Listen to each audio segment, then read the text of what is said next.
कहानी की शुरुआत अमेज़न जंगल से होती है, जहाँ पे एन्बो नाम की एक लड़की एक ट्रैप लगाकर उसमें शिकार के फंसने का इंतजार कर रही थी। तभी उसे याद आता है कि उसने ट्रैप में चारा तो लगाया ही नहीं, तो वो जल्दी से उस ट्रैप में चारा लगाने जाती है। उसके बाद जब वो वहाँ से वापस आने लगती है तो उसे अपने पास किसी शिकार के होने का एहसास होता है। लेकिन जब वो वहाँ पर एक बंदर को देखती है तो वहाँ से जाने लगती है और जाते हुए गलती से वो अपने ही ट्रैप में फंस जाती है। इसके बाद हम उस जंगल के कंदामो नाम के कबीले के मुखिया और उसकी बेटी जूमी को देखते हैं। वहाँ का मुखिया वहाँ पर आए मुसीबतों से काफी परेशान था, क्योंकि कंदामो एक बहुत ही बुरे श्राप से गुजर रहा था, जिससे वहाँ के तालाब की मछलियाँ अपने आप मरने लगी थी और उस कबीले के लोग काफी बीमार और कमजोर होने लगे थे। कंदामो का मुखिया भी काफी बीमार और कमजोर हो गया था, इसीलिए अब वो अपने पूरे कबीले की जिम्मेदारी अपनी बेटी जूमी को देना चाहता था, क्योंकि उसे लगता था कि जूमी ही कंदामो को श्राप से मुक्ति दिला सकती है। इसीलिए वो उस रात जूमी को उस कबीले की जिम्मेदारी देने का डिसाइड करता है। वहीं एन्बो अभी भी उस ट्रैप में फंसी होती है। तभी उसके पास उस कबीले का सेनापति एटोक आता है, जिससे एन्बो अपने आप को नीचे उतारने में उसकी मदद मांगती है, क्योंकि उसे अपनी दोस्त जूमी के मुखिया बनने के समारोह में जाने में देरी हो रही थी। लेकिन एटोक उसे नीचे उतारने से मना कर देता है और उससे कुछ दूर एक चाकू को रखकर वो एन्बो से अपनी मदद खुद करने को कहता है और वो ये कहते हुए वहाँ से चला जाता है। एन्बो उस चाकू को लेने की काफी कोशिश करती है, लेकिन वो उस तक पहुँच नहीं पाती। कुछ समय बीत जाने पर एन्बो के पास वाका और डिलो नाम के दो रूहानी फरिश्ते आते हैं। वो जब उन दोनों को देखती है तो उसे लगता है कि वो कोई सपना देख रही है, लेकिन जब वो दोनों एन्बो को उस ट्रैप से नीचे उतारते हैं तो उसे यकीन हो जाता है कि वो दोनों सच में उसके सामने हैं। इसके बाद वो तीनों जूमी के समारोह में जाते हैं।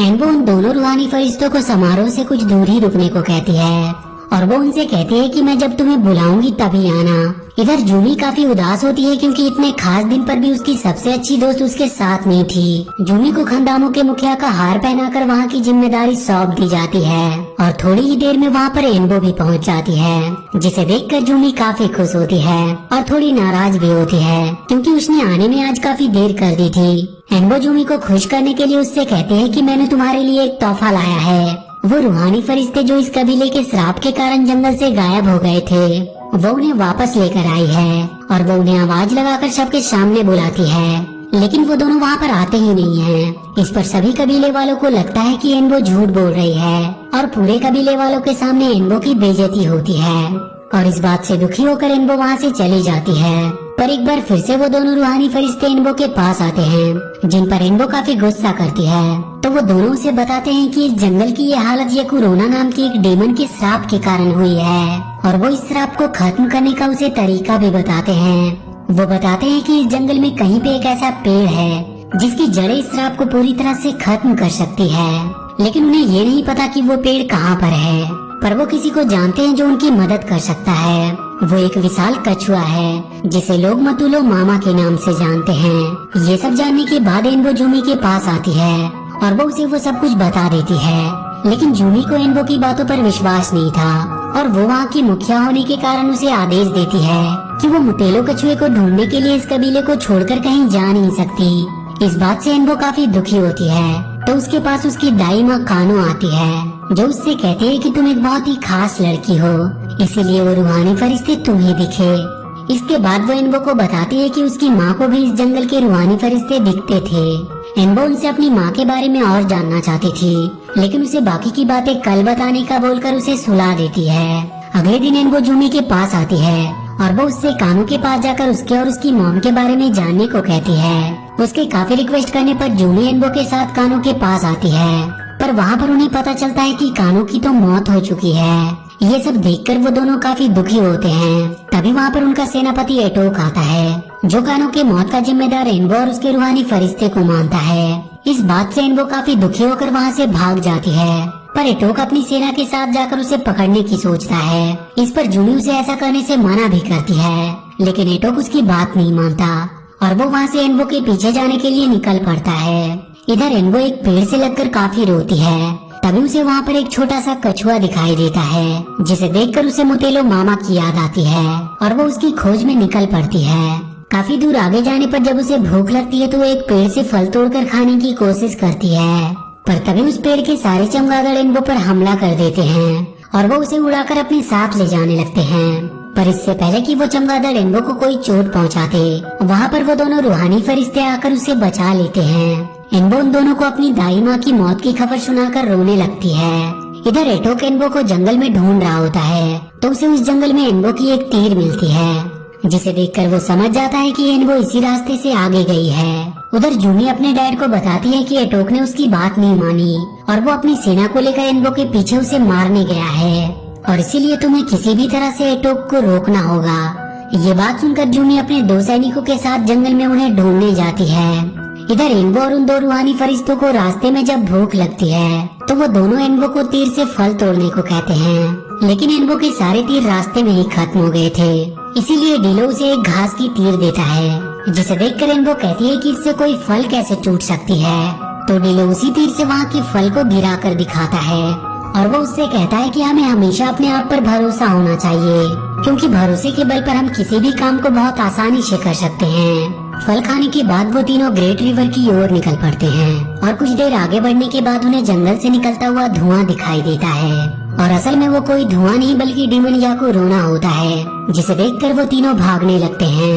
वहीं एनबो देखती है कि कुछ आदमी जंगल में खुदाई कर रहे हैं जहाँ पे काफी पॉल्यूशन होता है और तभी एनबो की नजर एक आदमी पर जाती है जो कि उस डीमन याकू रोना के वश में था और जब एनबो उस आदमी से नजरें मिलाती है तो वो भी उसके वश में होने लगती है। लेकिन तभी वाका और डेलो एनबो को लेकर वहाँ से भागने लगते हैं। वो डीमन याकू रोना उनका पीछा करता है तो वो तीनों अपनी जान बचाने के लिए एक नदी में कूद जाते हैं। थोड़ी देर बाद एनबो जब नदी में अपना मुंह धोने लगती है तो कोई पीछे से आकर उसे पकड़कर वहाँ से ले जाता है। दरअसल वो कोई और नहीं बल्कि उनका सेनापति एटोक होता है। वो एनबो को मारना चाहता था क्योंकि उसका मानना था कि जो उसके कबीले में श्राप फैला है वो एनबो की वजह से है और उसकी मौत के बाद वहाँ पर सब कुछ ठीक हो जाएगा। तभी वो जिस पेड़ पर होते हैं वो पेड़ हिलने लगता है, जिससे एटोक जमीन पर जा गिरता है और एनबो एक तालाब के किनारे आने पर उसे एक छोटा सा कछुआ दिखाई देता है और वो उस कछुए का पीछा करने लगती है। वो कछुआ एक गुफा के अंदर चला जाता है और वहीं पर एनबो को वो मटुलो मामा मिलते हैं। एनबो उनसे कहती है कि वो कंदामों को श्राप से मुक्त कराने वाले पेड़ की जड़ ढूंढ रही है। तो मटुलो मामा उसे बताते हैं कि वो पेड़ वहीं पर है जहाँ तुम खेलती हो और उसी पेड़ में तुम्हारी माँ की आत्मा रहती है। उस पेड़ की जड़ को तुम्हें एक चाकू से काटना होगा जो आसमानी पत्थर से बना है और ऐसा करने से जंगल का वो श्राप खत्म हो जाएगा। ये बात सुनकर एनबो उससे पूछती है कि वो आसमानी पत्थर कहाँ पर मिलेगा। तो वो एनबो को बताते हैं कि ये आसमानी पत्थर पलेजो के पास मिलेगा जो एक ऊंचे पहाड़ की चोटी पर रहता है। वो उसे ये भी बताते हैं कि पलेजो को मीठा खाना बहुत पसंद है, इसीलिए वो जब भी जाए उसके लिए मीठी पत्तियाँ जरूर लेकर जाए। ये बात सुनकर एनबो पलेजो को ढूंढने के लिए निकल पड़ती है। उधर एटोक पेड़ से गिरने की वजह से बेहोश हो गया था। तभी उसके पास वो आदमी आता है जो याकुरोना के वश में था। इधर काफी दूरी तय करने के बाद एनबो बेहोश हो जाती है और जब उसकी आंखें खुलती है तो वहाँ पर वो उन्हीं 2 रूहानी फरिश्तों को देखती है और वो उन्हें मुटेलो मामा की सारी बातें बता देती है। इसके बाद वो तीनों एक गाड़ी बनाते हैं और एक मीठी पत्तियों वाले पेड़ को लेकर पलेजो की तलाश में जाने लगते हैं। पलेजो जिस चट्टान पर रहता था वो काफी ऊंची होती है, इसीलिए उन्हें वो पेड़ वहाँ पर ले जाते हुए काफी दिक्कत हो रही थी। वहीं हम जूनी को देखते हैं जिसे जंगल में एटोक और वो आदमी मिलता है। दरअसल वो आदमी एक साइंटिस्ट था, इसीलिए वो जूमी से कहता है कि वो उसके कबीले वालों को ठीक कर सकता है क्योंकि उसके पास काफी एडवांस दवाइयाँ होती है। लेकिन जूमी को दवाइयों के बारे में कुछ भी पता नहीं होता है। वो उसके लोगों को ठीक करने के बदले में जूमी से सोने की मांग करता है तो जूमी इसके लिए तैयार हो जाती है क्योंकि वो किसी भी तरह अपने लोगों को ठीक करना चाहती थी।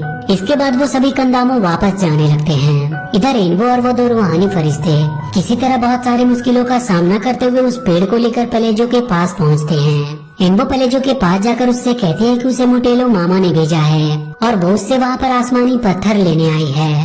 पहले तो पलेजो इधर उधर की बातें करता है, लेकिन जब एनबो उसे मीठे पत्तों वाली पेड़ दिखाती है तो वो उसे आसमानी पत्थर देने के लिए मान जाता है और साथ ही वो उस पत्थर का एक चाकू भी बना देता है। तभी वहाँ की चट्टानें अचानक से हिलने लगती है। दरअसल उस चट्टान पर ज्वालामुखी फटने वाला होता है तो पलेजो उन्हें वहाँ से जल्दी से जाने को कहता है और जब वो तीनों वहाँ से जाने लगते हैं तो वहाँ का एक ज्वालामुखी फटता है जिससे उनके वापस जाने का रास्ता बंद हो जाता है। तो एनबो पलेजो से उसका पंख मांगती है और इसके बदले में वो और भी मीठी पत्तियों का पेड़ लाने का वादा करती है। कलेजो अपना वो पंखा उन्हें दे देता है और वो तीनों उस पंखे की मदद से वहाँ से निकल जाते हैं। जब वो दोनों उस चट्टान के चोटी पर पहुँचते हैं तो वो तीनों उस पंखे की मदद से वहाँ से जाने की कोशिश करते हैं, लेकिन वाका का वजन काफी ज्यादा होता है, इसीलिए वो पंखा टूट जाता है। तो वाका उन दोनों को ही वहाँ से नीचे जाने को कहता है और वो ये कहते हुए उन्हें पंखे के साथ नीचे धक्का दे देता है, जिससे इन्बो और डिलो सीधा उस पेड़ के पास पहुँच जाते हैं जहाँ पर इन्बो खेला करती थी। और थोड़ी ही देर में वाका भी ज्वालामुखी के वेपर की मदद से उनके पास पहुँच जाता है। इसके बाद वो तीनों पेड़ के पास जाते हैं जहाँ इन्बो उस पेड़ की जड़ को उस आसमानी पत्थर की चाकू से काटने जाती है, पर तभी वहाँ पर जूमी आ जाती है जो इन्बो से कहती है कि अब इसकी कोई जरूरत नहीं, क्योंकि एक आदमी ने उसके डैड को ठीक कर दिया है और अब वो पूरे कबीले वालों को ठीक कर देगा। इन्बो जूमी के साथ जाती है और जब वो उस आदमी से मिलती है तो वो काफी डर जाती है और वो जल्दी से भागकर घर के बाहर आ जाती है। जूमी जब इन्बो से पूछती है कि क्या हुआ तो इन्बो से बताती है कि वो आदमी एक डीमन है, लेकिन जूमी उसकी बातों पर विश्वास नहीं करती क्योंकि कभी भी उसे इन्बो की बातों पर विश्वास ही नहीं था। इधर एटोक जब उस साइंटिस्ट को देखता है तो उसे भी उसकी असलियत के बारे में पता चल जाता है और वो भागता हुआ इन्बो के पास आता है जो उसी पेड़ के नीचे बैठी थी। इसके बाद वो अपने किए की इन्बो से माफी मांगता है क्योंकि उसे पता चल गया था कि इन्बो सब कुछ सही करना चाह रही थी। और इसके बाद वो दोनों उस चाकू से उस पेड़ की जड़ को काटते हैं। पेड़ के कटने के बाद उसमें से इन्बो की मॉम निकलती है, जिससे मिलकर इन्बो काफी खुश होती है। इन्बो की मॉम अपनी शक्ति से एक तीर बनाकर उसे देती है।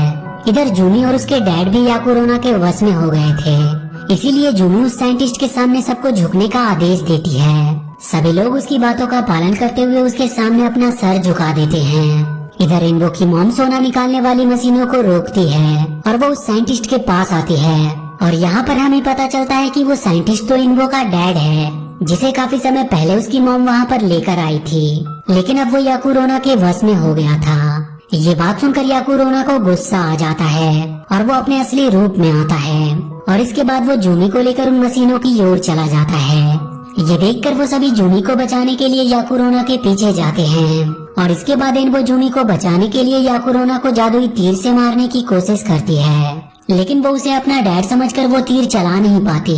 तभी वहाँ पर उसकी मॉम आती है और वो उसे समझाती है कि वो तीर अपने डैड पर नहीं चला रही बल्कि उसके अंदर मौजूद उस डीमन पर चला रही है। और इसके बाद इन्बो उस पर वो तीर चला देती है, जिससे उस डीमन याकुरोना की मौत हो जाती है और उसके डैड अपने असली रूप में आ जाते हैं, जिनसे मिलकर इन्बो काफी खुश होती है। इसके बाद इन्बो के मॉम और डैड उसी पेड़ के अंदर समा जाते हैं और उसके बाद से पूरे कंदामों में खुशहाली छा जाती है। और इसी के साथ ये मूवी यहीं पर खत्म हो जाती है। तो वीडियो अगर अच्छी लगी हो तो please do like and share the video and please subscribe to my channel and press that bell.